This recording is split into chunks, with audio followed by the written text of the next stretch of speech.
1 Наурыз күні Қазақстанда Қазақстан Республикасының тұңғыш президенті елбасы бастамашылық еткен және барлық қазақстандықтардың бір-біріне деген махаббатының, достығының, мейірімділігінің жарқын мерекесі болып табылады.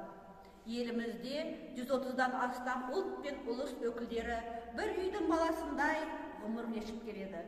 Қазақстан азаматтық келісімді, түрлі мәдениеттер мен діндерді тоғыстырған көп ұлтты зайырлы мемлекет.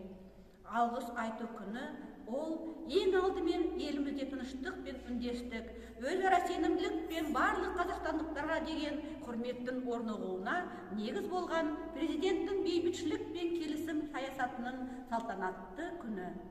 Бұл тағдыр тәлкегімен Қазақстан жерде еркінсіз қоныс аударылған түрлі этностардың миллиондаған өкілдерінің құтты қонысына айналған қасиетті қазақ жері мен қонақжай қазақ халқына деген тағзымның белгісі. Қазақ халқына қиын қыстау заманында олардың басына түскен ауыртпалықты қайыспай бірге көтере білді.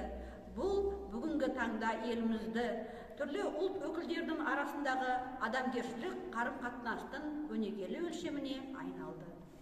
Алғыс айту күні күрделі заманда иық тіресе бірге еңсеріп, қысқы мерзімде ішінде елбасының басшылығымен тәуелсіз Қазақстанды құру жолындағы аянбай тер төккен еліміздің барлық азаматтардың бір-біріне құрмет білдіретін күні. Я благодарна казахскому народу. Қазақстан әрбіріңізге мың рахмет етемін. Өз еліме мың алғыс. Я благодарна казахскому народу. Жерлестеріме мың алғыс. Алғыс айту күні құтты болсын.